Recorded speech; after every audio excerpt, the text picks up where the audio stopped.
Domingo 9 de febrero se van a llevar a cabo las elecciones en la República del Ecuador, donde se va a elegir un presidente, un vicepresidente y la totalidad de los miembros de la Asamblea. Recordemos que Ecuador tiene una sola Cámara. Estoy en comunicación con Blanca Sacancela, candidata a vicepresidente de la República del Ecuador. Ingeniera, muchas gracias por aceptar esta entrevista.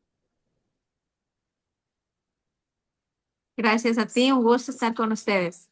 Realmente es muy difícil dar a conocer las propuestas en tan poco tiempo.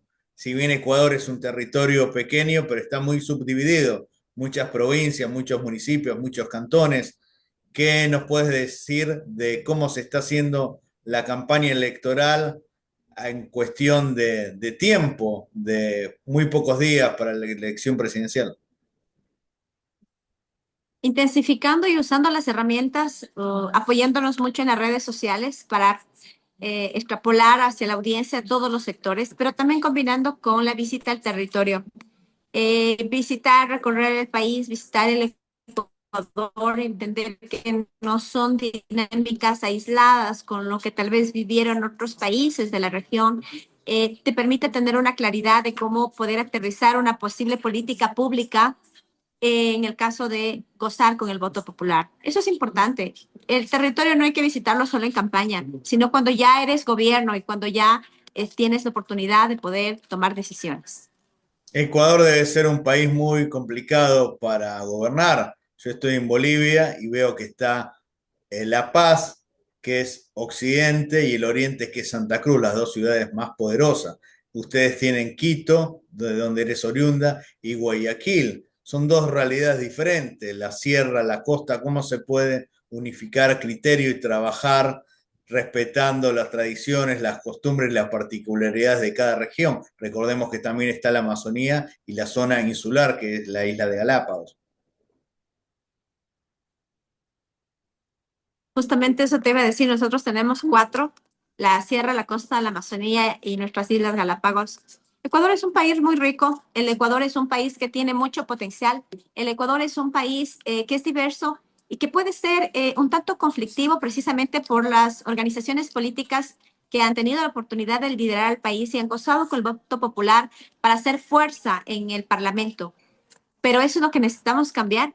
Necesitamos hablar con la gente para decirle que ese voto de confianza que se ha dado a unas ciertas tiendas políticas, lo único que han hecho es ponerle el pie a cualquier gobierno de turno que he pasado, después que en el caso del correísmo dejó de ser gobierno. Su único rol fue apostarle a que todo gobierno que pase le vaya mal.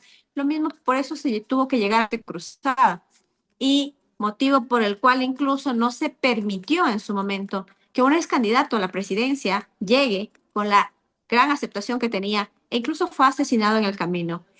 Desde Fernanda ese punto de Villavicencio. vista que es difícil gobernar el Ecuador y que el Ecuador se ha convertido en un país peligroso incluso para quienes hacemos política, desde luego que sí. ¿Usted considera que Ecuador tiene que seguir con la dolarización o se tiene que ir a un proyecto de moneda nacional?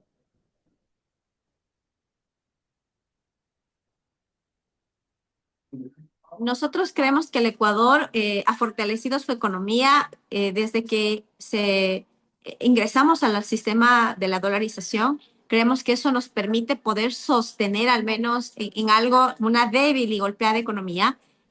Dentro de nuestras propuestas es precisamente fortalecer la dolarización en el país, sin duda alguna. La última pregunta. Según las encuestas y la comunidad internacional, parece que va a haber segunda vuelta. Es muy difícil que un candidato gane en primera, teniendo en cuenta la desastrosa gestión que está teniendo. Lamentablemente, lo digo porque uno quisiera que un presidente haga las cosas bien, Daniel Noboa. Y también hay un voto muy fuerte del correísmo, pero también hay un anticorreísmo. Parecería que se va a definir entre Luisa González y Daniel Noboa. ¿Qué oportunidades tendrían los otros candidatos que no responden ni al novoísmo ni al correísmo? Dos cosas, Juan. El primero, estas dos fuerzas políticas que pretenden, a como dé lugar, poner en el imaginario del país y, como tú dices, de la comunidad internacional que existen dos fuerzas políticas, son exactamente lo mismo. Los dos representan el irrespeto a la norma, el irrespeto a la Constitución, el autoritarismo. Y en una parte la corrupción y en este periodo, en la peor crisis que vivió, que fue la crisis energética, un contrato que se dio a dedo a una empresa que ni siquiera existe, y estamos hablando de millones de dólares, pero por la urgencia, por la necesidad y porque se combinó con las fiestas de Navidad y fin de año, nadie dice nada. Esos modelos nosotros rechazamos y eso es lo que nosotros no representamos. Nosotros no habríamos tomado la decisión de participar en esta contienda política, en esta contienda electoral, si es que los resultados del Ecuador fueran distintos, si es que no habríamos enfrentado la crisis energética tan dolorosa que vivimos, que tiene resultados peores que la pandemia. No habríamos decidido participar para esta tienda electoral si es que el Ecuador habría disminuido la situación de inseguridad. Por lo tanto, no podemos ser actores pasivos. ¿Qué oportunidades tenemos? Las mismas probabilidades en una ecuación matemática electoral que te puede dar para todos los 16 binomios que tenemos.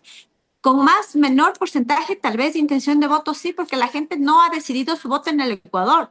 En el Ecuador hemos tenido tan malas experiencias que todavía no se toma una decisión y por lo tanto el voto indeciso sigue muy alto. Y en ese sentido lo que nos corresponde a todos es poder trasladar nuestro plan de gobierno, nuestras ideas y nuestras propuestas de un gobierno en el tiempo que nos resta, que son aproximadamente unas 3 semanas. Apostamos a que el ecuatoriano vote, tome un voto consciente, un voto responsable y que vayamos a un país soberano como el que teníamos, a un país que respete el sistema democrático y a un país que pueda ser todavía ese punto de encuentro para la región, pero también ese país que pueda atraer el turismo y dinamizar la economía, porque el Ecuador es un país muy rico.